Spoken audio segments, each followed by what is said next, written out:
highly anticipated Star Wars series The Acolyte kicked off this week with a 2-episode premiere. Today, I'll be breaking down episode 2 as May attempts to continue her killings, but is quickly thwarted by the pursuing Jedi.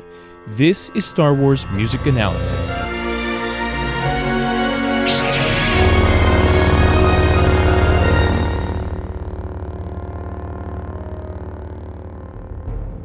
Do it.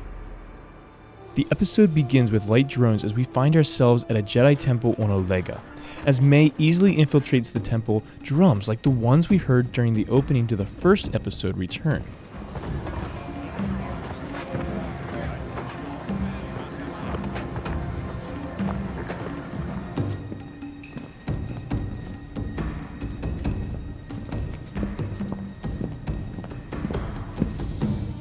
Gongs and drones in the strings carry from there, but again, the fight does not begin the way that May had hoped, and the music carries a parallel as well with short bursts, broken apart by breaks in the music.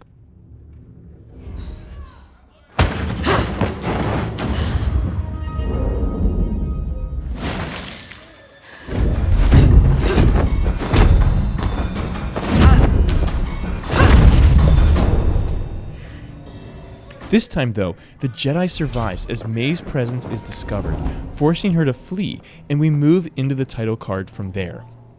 I love the way that she clearly does not understand Jedi, though, and keeps challenging all of these Jedi to Mortal Kombat-style fights that they just are not interested in. Attack me with all your strength. Attack me with all your strength. As Sol and Vernestra discuss May being alive, May's theme enters, the same way Osha's did as they discussed her in the last episode. She saw us as her protectors. There must be some mistake. 16 years ago. But I believe she is responsible for Indara's murder. As May openly and brazenly walks through the market, her drums of war accompany her. And as her contact creates a toxin for her, dark and ominous music enters.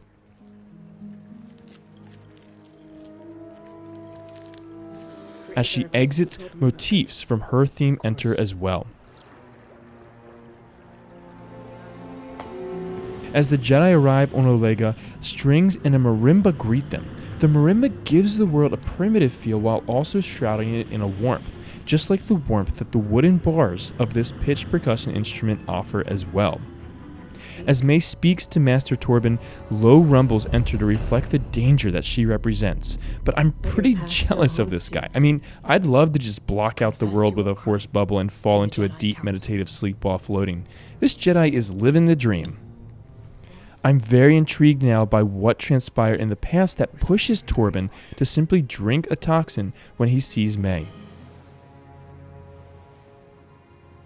We thought we were doing the right thing. But as Osha finds his body, May's theme plays ominously in the cello as her path of destruction continues. As Osha finds the vial, Abels brings in another prequel Williams moment in the music that is similar to the music as Kenobi investigates Kamino. And it's making me curious if we will eventually see this show begin to trace the Sith grand plan back to this show, perhaps with the reveal of even a Plagueis. What do you all think? Will we see someone like Plagueis or even Tenebrous in this show by the end? Do you think it will lead into a bigger narrative that eventually connects us to the prequels? Could this music be a hint of what's to come?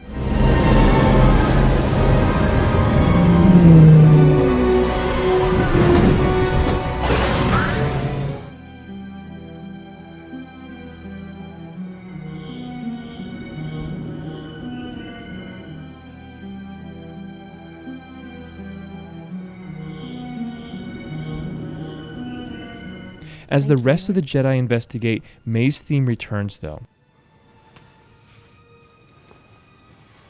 As Osha confronts the apothecary, the strings smear to create discomfort.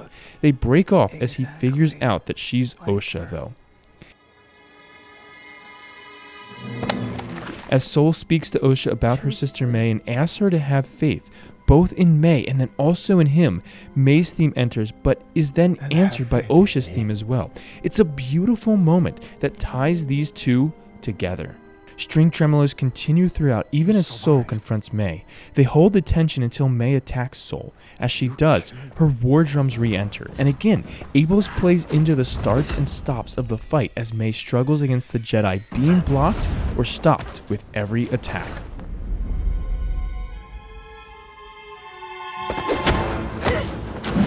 The battle continues like this until Soul puts her into a force hold, suspended in air. The brass continue to a cutoff to highlight the surprise of May before becoming still. May breaks free, and as the fight continues, syncopated music in the strings enters next to add rhythmic tension. Another buildup occurs as May is cornered, but again, the music cuts off without a resolution as she escapes into the dust cloud of her own making. As she continues to flee, the same syncopated and energetic music returns, continuing the anxiety for May. It cuts off yet again as she's struck by a hovercraft.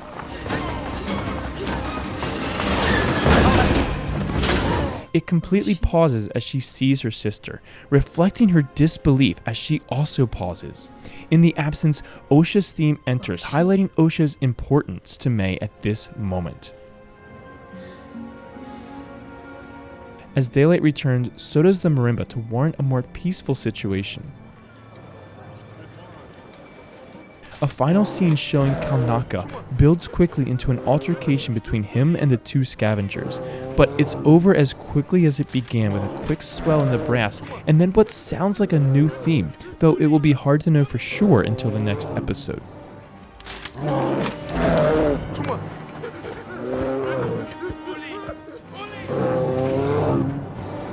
But I would absolutely love to know what all of you think. What do you think of this show so far? What do you think of the score by Michael Abels? Do you think that we'll eventually see a Sith Lord that we're familiar with, or see more clear ties to the prequel narratives and characters like I mentioned?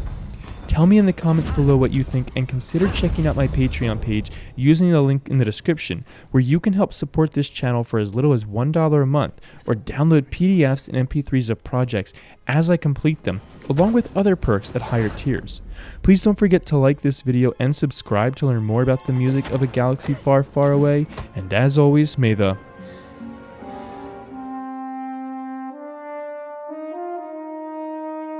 be with you.